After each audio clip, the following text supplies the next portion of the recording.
시청자 여러분 안녕하십니까? 남북의 창 시작하겠습니다. 북한의 7차 핵실험 준비가 거의 마무리됐다는 관측이 나오고 있습니다. 사실상 김정은 위원장 결단만 남은 단계라는 평가입니다. 북한의 이 같은 추가 도발 움직임에 대응해 한미일 삼각 공조도 한층 가시화되고 있습니다. 새 나라 북핵 수석 대표 협의를 시작으로 6월 한 달 동안은 전방위 외교전이 펼쳐질 걸로 보입니다. 북한의 무력 도발에 맞서 미국의 군사 대응을 강화하는 이른바 확장 억제 전력 배치 방안도 거듭 강조되고 있습니다. 하지만 이런 대응이 만능은 아니라는 지적도 나옵니다. 핵실험 등 북한의 도발을 억제하기 위해 어떤 방안이 효율적일지 이슈엔 한반도에서 짚어봅니다. 최근 북한의 평양 출판사가 내놓은 김정은 위원장 업적 찬양 도서입니다. 핵을 포기했다가 카다피 정권이 무너진 2011년 리비아 사태 등을 언급하며 핵 보유의 정당성을 주장했습니다. 양쪽이 다 핵무기를 가졌을 때 공포의 균형이 이루어진다며 핵은 핵을 통해서만 억제할 수 있다는 겁니다. 핵무기를 포기할 의사가 없음을 다시 한번 확인한 겁니다. 북한의 7차 핵실험은 언제든 가능하다는 평가입니다. 정보당국은 핵실험 준비의 최종 단계로 평가되는 계측 장비와 지상 통제소 간의 케이블 연결 작업 등을 주시하는 것으로 알려졌습니다. 그러면 7차 핵실험은 언제 어떤 형태로 진행될까? 대체적으로 보면 그 핵실험을 할 때 미국의 정치 일정을 고려해 넣어서 핵실험을 한 적이 있기 때문에 좀 길게 보면 7월 4일 독립기념일 즈음이 북한 입장에서는 효과를 좀 극대화시키는데 사용할 수 있는 그런 날짜가 아닐까. 지금 이런 신형 단거리 미사일들의 그 한 발 정도를 전술핵을 한 발 탑재할 수 있는 수준까지는 올라왔거든요. 그런데 조금 더 어떤 전장 환경에서 좀 더 융통성 있게 전술핵을 사용하기 위해서는 이 능력을 좀 더 고도화할 필요가 북한으로서는 있다고 봅니다. 그래서 이번에 7차 핵실험을 한다면은 이런 전술핵 쪽에 중점을 두고 저위력의 핵실험을 하지 않을까 이렇게 좀 예측이 됩니다. 이런 가운데 한미일 공조를 중심으로 외교적 움직임이 가시화하고 있습니다. 세 나라 북핵 수석 대표들은 서울에서 만나 최근 상황을 평가하고 대응 방안을 논의했습니다. North Korea's relentless pursuit of nuclear weapons will only end up strengthening our deterrence. This will ultimately run counter to Pyongyang's own interest. The U.S. assesses that the DPRK is preparing its Punggye test site for what would be its 7th nuclear test. We are preparing for all contingencies in close coordination with our Japanese and ROC allies. 10일 싱가포르에서 열리는 아시아 안보회의 샹그릴라 대화에서는 한미일, 한중 국방장관 회담이 예정돼 있고 한미일 외교 차관 협의는 물론 한미, 한일 외교장관 회담도 열릴 것으로 보입니다. 굳건한 한미 동맹으로서 또 한일 양국 간에는 가장 가까운 이웃 나라로서 서로 협의해야 될 일들이 많이 있을 것이라고 생각합니다. 미국은 북한이 7차 핵실험을 감행하면 무산된 유엔 추가 대북 제재안을 반드시 성사시키겠다고 경고했습니다. 하지만 중국 정부는 현 정세 하에서 제재의 일변도는 문제 해결에 도움이 되지 않는다며 대화와 협상만이 실행 가능한 유일한 방도라고 주장했습니다. 이처럼 미중 갈등 속에 북한을 압박할 수단은 과연 무엇일까? 중국과 러시아가 이렇게 제재 결의안에 대해서 반대를 한다고 하면 결국에는 다른 방법으로는 미국이나 서방 국가나 우리나 양자나 다자 차원에서 북한의 그런 행동을 억제할 수 있는 추가적인 대북 제재 결의안을 할 수 있다라는 거죠. 동시에 이제 저희 한미 정상회담에서도 이야기를 했듯이 미국이 보다 신빙성 높은 확장 억제와 관련된 여러 가지 조치를 취하는 것을 한미 정상 사이에 이제 합의를 한 사항이니까요. 여러 가지 의미에서의 전략 자산, 그러니까 항공모함 뭐 2대, 3대를 전개하는 형태로 굉장히 강도 높은 군사적인 시위를 통해 북한의 압박감을 느끼게 하는 이른바 도발의 비용을 높이는 조치를 취할 것으로 보이는데요. 실제로 북한이 최근 ICBM인 화성 17형으로 추정되는 미사일을 발사하자 미국은 3대 핵전력으로 꼽히는 B-52H 폭격기까지 일본 도쿄 인근 상공에 출동시키며 한반도 전개 가능성을 암시했습니다. 그러나 이 같은 확장 억제 전략은 북한의 핵실험에 대한 대응이지 핵실험을 사전에 막기는 어렵다는 분석입니다. 확장 억제라는 거는 북한이 핵을 사용하거나 어떤 군사적인 실제 무력 행동을 하는 것을 억제하는 것이 목적이거든요. 그러니까 북한의 저런 핵실험이나 뭐 또는 ICBM 발사와 같은 그런 어떤 자체적인 국방력 발전을 못하게끔 막기는 어려워요.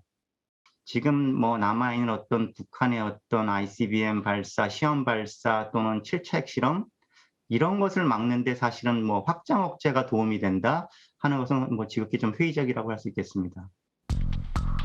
또 확장 억제를 강조하는 우리 정부와는 달리 미 백악관에서는 조금 결이 다른 발언이 나오기도 했습니다. 한미 정상회담에 배석한 에드 케이건 백악관 국가안보회의 국장은 한국이 한층 강한 어조로 대북 확장 억제를 요구한 점이 흥미롭다고 말했습니다. 그러면서 확장 억제 자체가 북한의 궤도를 변화시키는 데 있어 핵심 수단인지는 명확하지 않다며 정책 변화를 시도하고 있다고 밝혔습니다.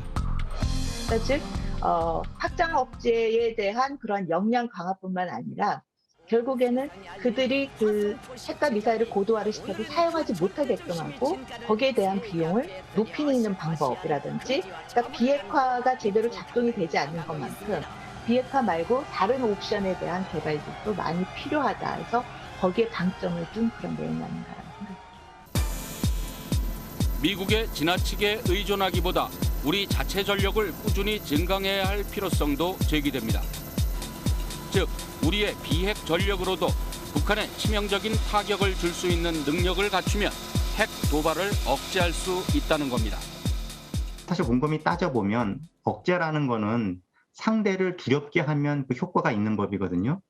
이게 예를 들어서 지금 지대지 미사일들, 현무 계열의 또 현무4 미사일 같은 경우에 그 보위력 탄두가 탑재돼가지고 이것이 이제 고각에서 발사돼서 이제 떨어뜨리면은 엄청나게 이제 폭발력이 크고 지하 수십 미터를 그 갱도까지 관통할 수 있는 그런 폭발력을 지금 가지고 있다고 평가되고 있거든요. 그렇다면 이런 정도의 어떤 비핵 첨단 공격 능력 같은 경우도 북한으로서는 상당한 두려움을 느낄 수밖에 없다.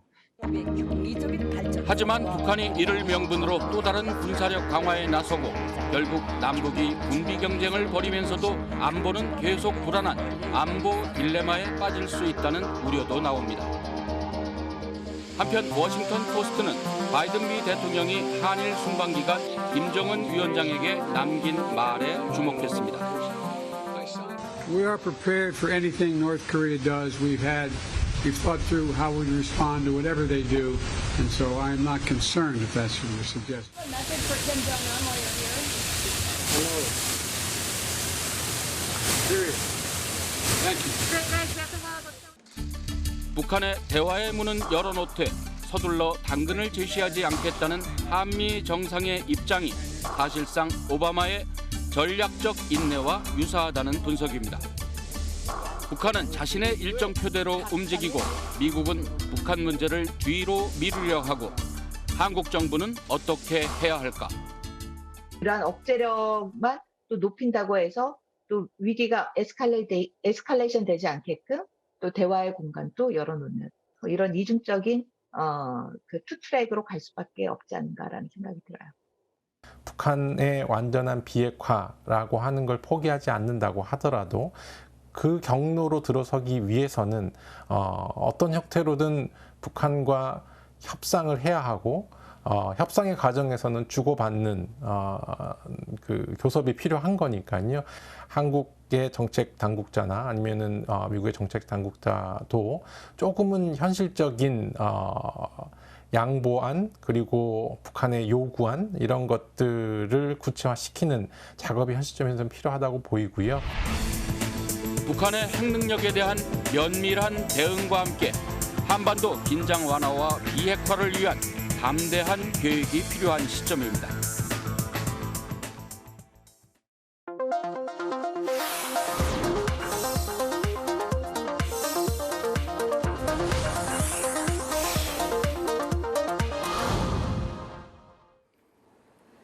다이어트 하시는 분들 너무도 잘 아시겠지만요. 몸무게 줄이기, 살 빼기는 참 어려운 일 아니겠습니까? 북한의 최고 권력을 가진 김정은 위원장도 예외는 아닌 것 같습니다. 네, 지난해 눈에 띄게 살을 뺐던 김정은 위원장이었는데요. 최근에는 이전 모습으로 돌아간 듯 몸이 퉁퉁해져 보여서 혹시 요요 현상을 겪는 건 아닌가 그런 분석이 나옵니다. 김 위원장 살찌고 빠지는 게 뭐가 중요한가 싶기도 하지만요. 사실상 1인 지배체제 국가의 최고 지도자 건강과 직결된 사안이기도 해서 관심이 클 수밖에 없습니다. 네, 경제난에 코로나19 확산, 식량 부족의 가뭄까지 이런 많은 요인들이 스트레스가 돼서 요요 현상을 불렀다. 이런 분석도 있는데요. 클로즈업 북한에서 짚어봤습니다. 2021년 지난해 12월 말 개최된 북한 노동당 전원회의. 흰색 셔츠에 검정색 양복을 입은 김정은 위원장이 회의장으로 들어섰다. 조선노동당 총비서이신 경애하는 김정은 동지께서 전원회의에 참석하셨습니다. 이날 김 위원장의 모습에선 비교적 갸름한 턱선을 확인할 수 있는데 셔츠 목둘레에 여유 공간도 있어 보인다.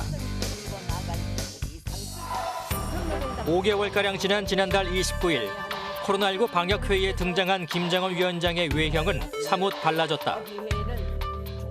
얼굴에 살집이 두둑해진 것은 물론 몸집도 제법 불어나 있다. 지난해 연말과 같은 옷을 입고 등장한 5월 12일 정치국 회의 모습을 살펴보면 차이는 더 확연하다. 같은 차림에도 올해는 목 부분이 꽉 차 있는 것을 볼 수 있다. 김 위원장의 체중이 상당히 늘어 이전으로 돌아간 것 같다는 분석이다.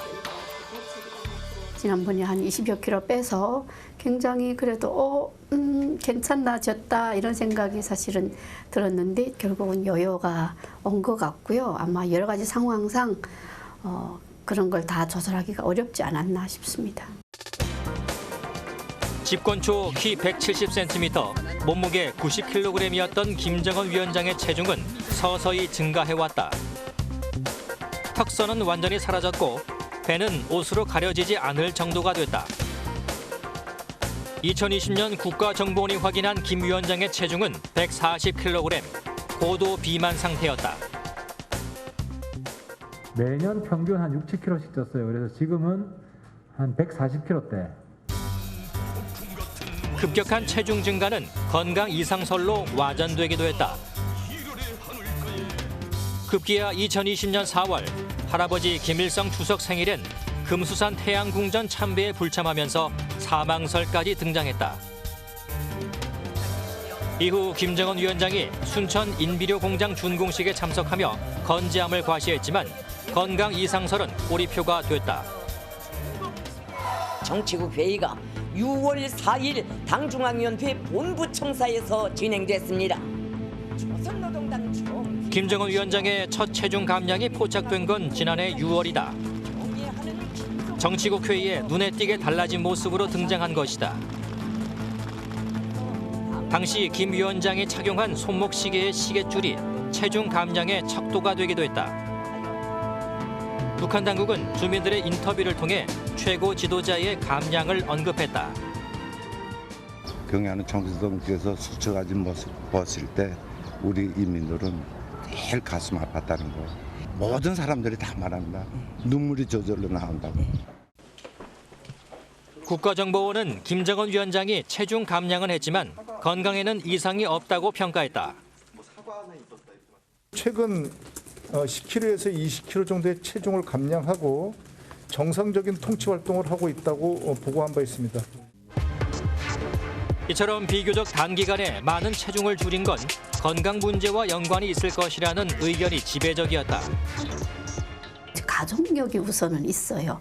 김일성도 그렇고 김정일도 그렇고 할아버지, 아버지 다 심혈관 계통으로 사망을 했기 때문에 김정은 같은 경우에도 그걸 개념치 않고 살아갈 수는 없는 거거든요. 거기다가 또 일반인도 아니고 받고 있는 스트레스가 굉장히 크다면 자기 건강에 대해서 신경 안 쓸 수가 없죠.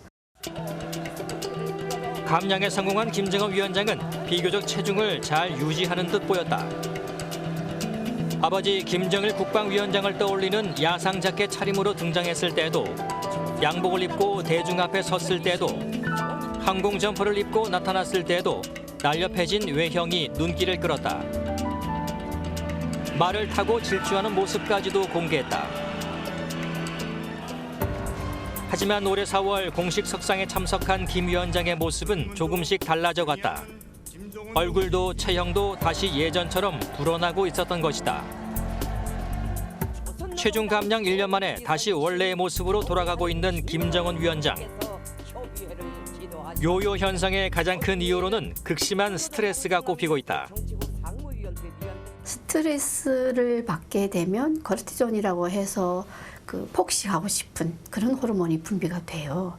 김정은 같은 경우에도 마찬가지였겠죠. 아마 받고 있는 스트레스가 일반 사람이 받는 스트레스하고는 비할 바 없을 거고, 그런 것들에 의해서 아마 다시 여여가 저렇게 오지 않았나 싶습니다. 그렇다면 김정은 위원장의 가장 큰 스트레스 요인은 무엇일까? 전문가들은 하나같이 북한에 닥친 코로나19 상황이라고 이야기한다.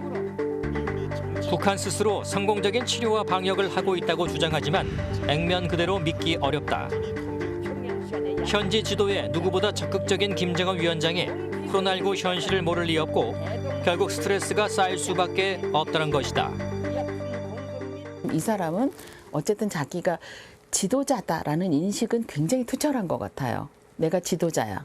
내가 내 형도 못 믿고 내가 직접 해야 돼 하는 생각은 분명히 있는 것 같고, 그런데 그런 상태로 다니다 보면 눈을 감고 다녀도 바람 소리에도 사람들의 소리가 들릴 거고요. 알면서 스트레스는 많지만 현실적으로 해결할 수 있는 방법은 없는 고뇌 속에 있겠죠.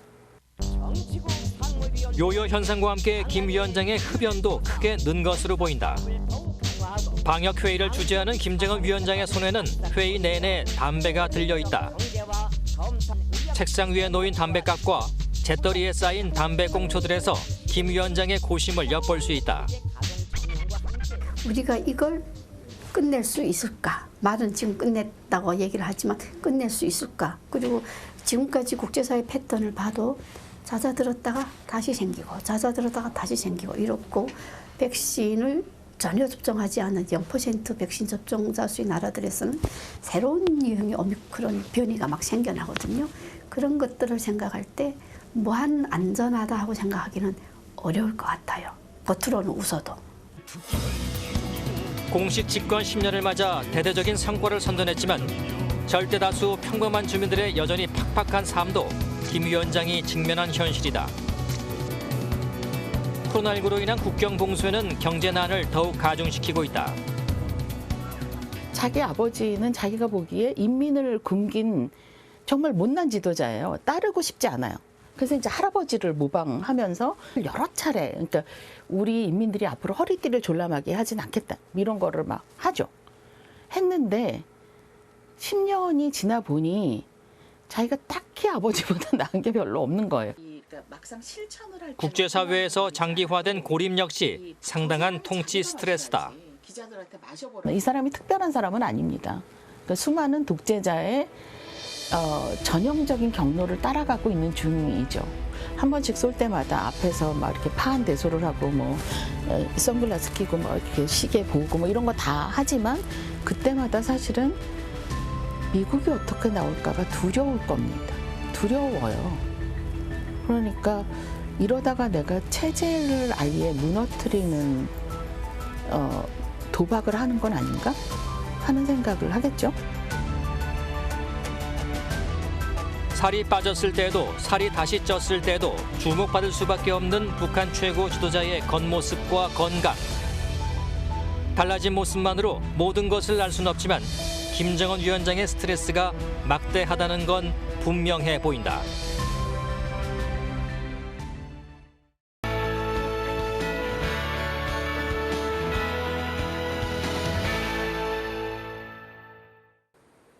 북한에선 요즘 가뭄 속에 모내기가 한창입니다. 올해 역시 식량이 두세 달치는 부족할 거란 전망이 나오고 있는데요. 최근 북한 TV에는 이른바 농민 영웅이 등장해 눈길을 끌고 있습니다. 이렇게 농민 영웅을 소개하고 치켜 세우는 그 속내는 뭘까요? 함께 보시겠습니다. 마스크를 쓴 채 농부들이 모내기에 열중하고 있습니다.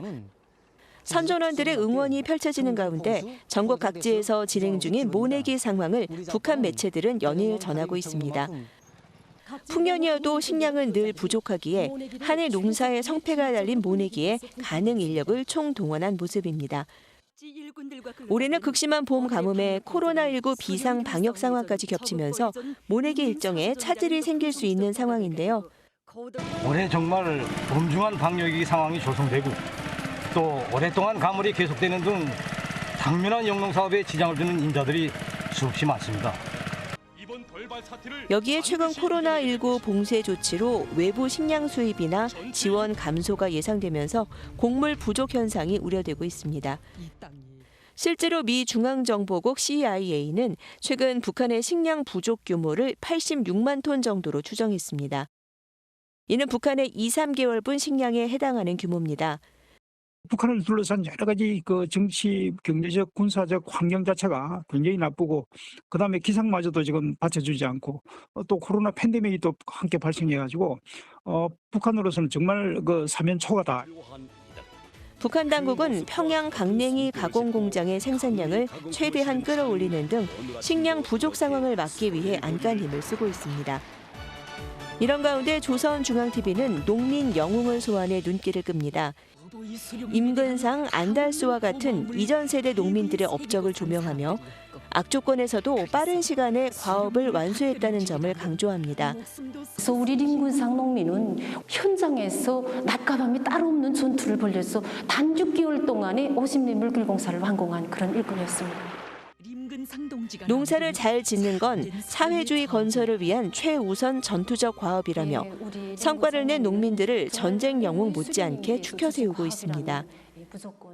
하나의 선전용으로 지원을 좀 강화하기 위한 하나의 그 홍보 활동이라고 봐야 되는데 다른 사람들이 본받도록 하는 그런 역할도 하는 거죠. 코로나19 확산 우려 속에도 농민 영웅을 내세우며 모내기에 총력을 기울이는 모습에서 여전히 먹고 사는 문제와 씨름하는 북한의 모습을 재확인합니다. 코로나19가 안정화되고 있다고 주장하는 북한이지만 주민들에게는 여전히 방역 수칙을 강조하며 고삐를 죄고 있습니다. 최근엔 감염률이 높은 어린이들의 개인 방역과 올바른 복약법을 지도하기 위해 공연물까지 만들어 보여주고 있는데요. 북한의 방역 교육 신풍속도 함께 보시겠습니다. 춤을 추는 여자 어린이들. 곧이어 체온계로 분장한 어린이가 다가오는데요. 한 어린이가 무서운 듯 몸을 움츠리지만 친구들은 등을 떠미는데요. 다행히 정상 체온이네요. 차례차례 체온을 잰 어린이들이 거쳐야 할 관문이 또 하나 있습니다. 손 소독통으로 분장한 어린이가 친구들의 손에 소독제를 짜주고 그제서야 안심이 된다는 듯 함께 춤을 춥니다. 이 영상은 방역 교육을 재밌는 무용으로 꾸며 아이들이 잘 지킬 수 있도록 돕고 있는데요. 현상에 대한 거를 거기 예술로 표현하는 것이 특징이에요. 그래서 그걸 보고 기동예술 선전이라고도 하는데요. 최대 비상 방역 체계를 가동 중인 북한은 전염병 상황을 통제하기 위해 소독 사업을 강화하는 한편 엄격한 방역 관리를 시행 중입니다.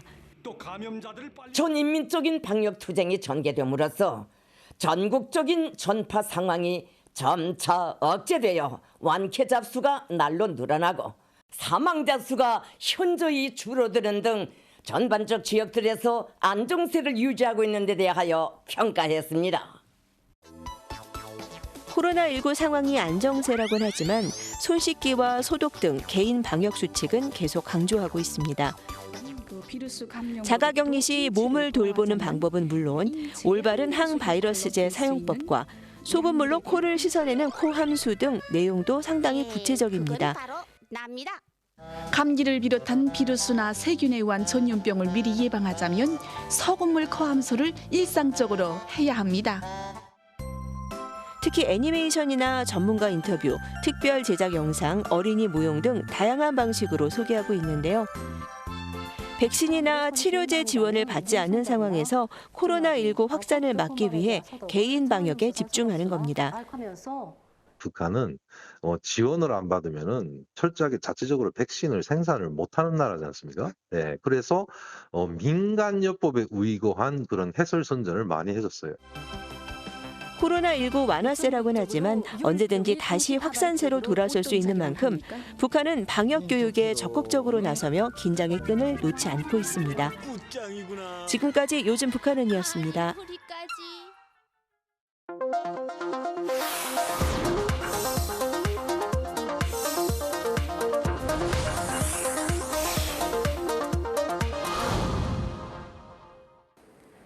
경기도 파주의 오두산 통일전망대는 망원경으로 북한 땅을 볼 수 있어서 실향민이나 관광객들이 많이 찾는 곳입니다. 네, 지난주 이 오두산 통일전망대에서 통일을 기원하는 행사가 열렸습니다.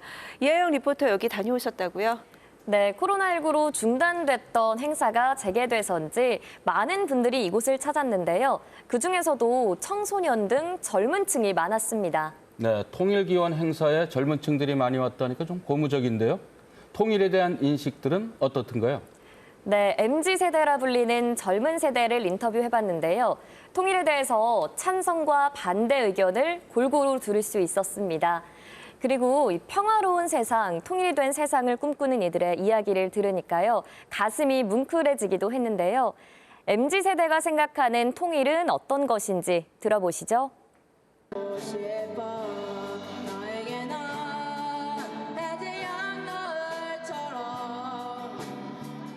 박진감 넘치는 드럼 연주와 섬세한 기타 선율에 관객들이 환호합니다. 부쩍 더워진 날씨에도 다 함께 손을 흔들며 공연을 감상하는데요. 다소 수줍은 모습이지만 열정적인 청소년 밴드 공연이 펼쳐지는 곳, 바로 오두산 정상에 위치한 통일전망대입니다. 올해로 10도를 맞은 통일교육 주간 행사. 지난해 코로나19로 인해 온라인으로 대체됐지만 올해는 다양한 문화 행사를 준비해 관람객들과 소통에 나섰습니다. 다양한 분들께서 좀 더 이 기간만이라도 편하게 통일에 대해서 생각해보시고 이 공간에 방문해서 북한을 바라보시고 생각하실 수 있도록 그렇게 하고자 이제 무료로 개방을 하고 있습니다. 학생들이 직접 만든 작품들도 선보였는데요. 38선을 지워주세요. 찢어진 한반도 다시 꿰매자. 함께 학교 다니고 싶다 등 통일을 기원하는 학생들의 소망과 꿈을 재치 있게 보여줍니다. 네, 여기에는 평화통일이라고 쓰고 이렇게 한반도를 그렸고요. 뒷면에는 기차 타고 다른 나라까지 그냥 쭉 가보고 싶은 마음으로 이렇게 철도 그려봤어요.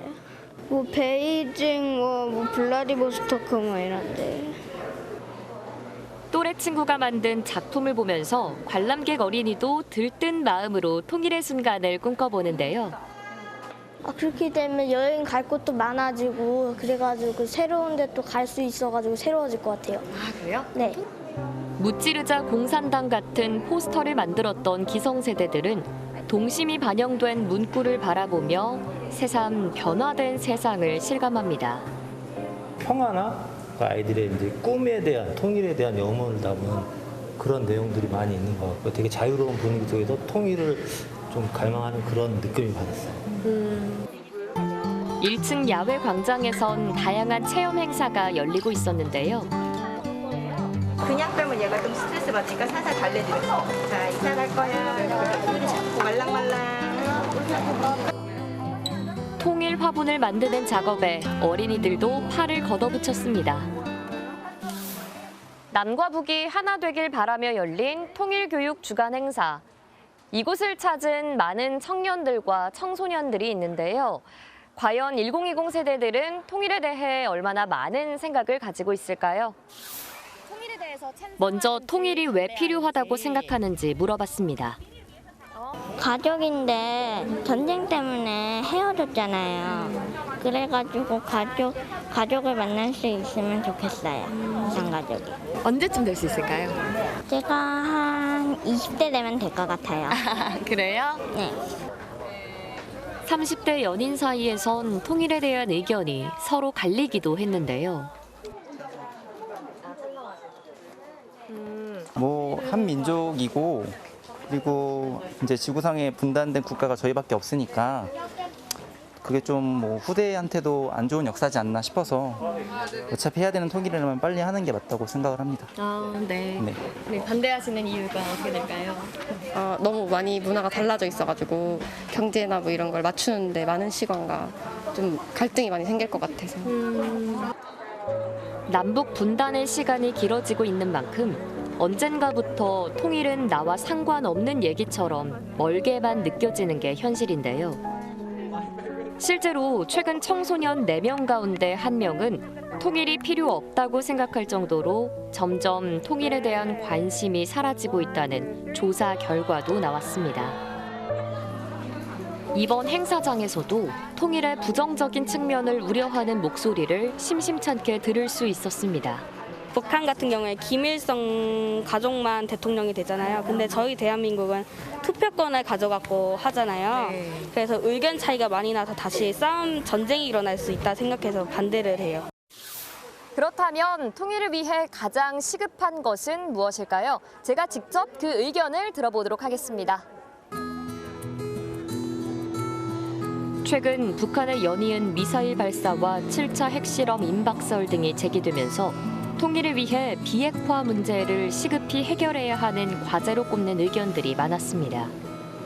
북한이 최근에 미사일을 많이 쏘면서 좀 무력 시위도 하고 이제 그런 형태로 있다 보니까 일단 우리나라에서 이제 안보에서 가장 중요한 게 일단 북한의 비핵화를 해야 좀 더 통일에 쉽게 다가갈 수 있지 않을까. 아무래도 핵이 좀 위험한 서로 무서운 존재다 보니까 핵을 없애면 좀 통일하기 좀 원활하지 않을까 생각합니다. 또 언어나 습관 등의 문화 격차부터 해소해 나가야 한다는 의견도 나왔는데요. 남한하고 북한의 여러 가지 문화라든가 경제, 정치 이런 게 너무 달라가지고 사람들이 안 좋게 보는 사람들도 많잖아요. 그런 사소한 것부터 하나씩 조금 인식을 바꿔 나가면 서로 조금 더 좋은 방향이 되지 않을까 생각돼가지고. 기성세대들은 미래 세대를 대상으로 한 통일 교육이 더 강화돼야 한다고 강조하기도 했습니다. 지금 세대가 그 어떤 통일에 대한 필요성을 너무 이제 간과하고 있는 것 같아요. 이제 거의 불가능하다고 포기하면서 통일에 대한 인식을 거의 하지 못하고 있는 것 같아서 그 부분에 대해서 교육을 하면서 계속 인식을 시키면서 유지해 나갈 수 있는 게 중요한 것 같습니다. 예. 남북 통일에 앞서 우리 안에서 북한 문제를 정쟁의 도구로 삼아선 안 된다는 쓴소리도 나왔습니다. 북한에 대한 통일이 약간 정쟁화되기 때문에 아이들도 어른들도 너무 인식이 너무나 급변하게 나눠진 것 같아요. 그래서 골랐습니다. 네. 이번 행사를 개최한 주최 측은 젊은이들의 참여를 이끌어내기 위해 많은 노력을 기울였다고 하는데요. 우리가 흔히들 이야기하는 MZ세대 분들도 좀 즐길 수 있게끔 다양한 일부러 공연이라던가 아니면 그런 행사를 조금 기획을 할 수 있도록 노력을 했어요. 그래서 SNS 같은 것도 좀 적극적으로 활용을 하려고 노력을 했습니다. 점점 잊혀간다는 걱정이 크지만 결코 잊어서는 안 되는 우리의 소원 통일. 북녘 땅을 이렇게 멀리서 바라만 보는 것이 아니라 직접 그 땅을 받고 소통하는 날이 속히 오길 바라봅니다.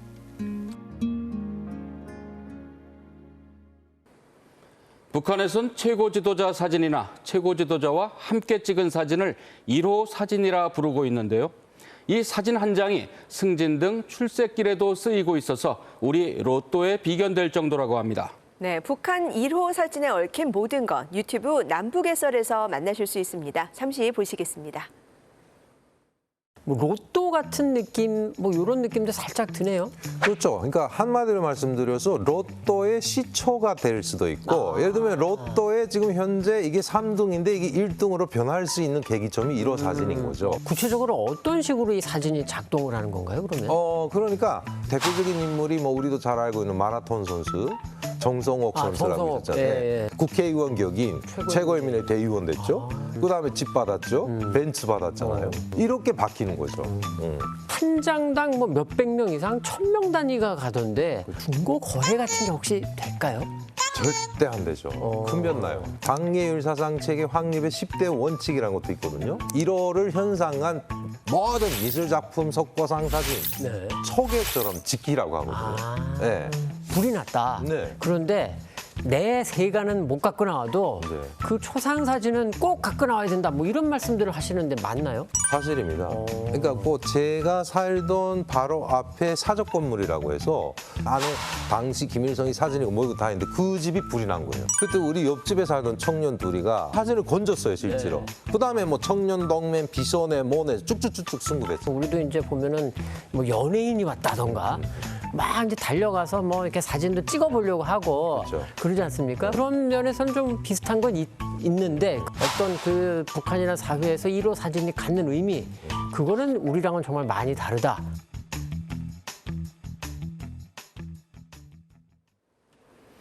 북한이 인민군 창건 90주년을 맞아 벌였던 열병식을 기념해서 우표를 발행했습니다.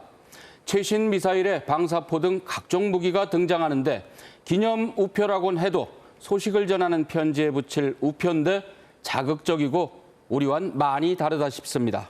네, 이번에 발행한 열병식 기념 우표 어떤 도안들인지 전해드리면서 남북의 창 인사드리겠습니다. 고맙습니다.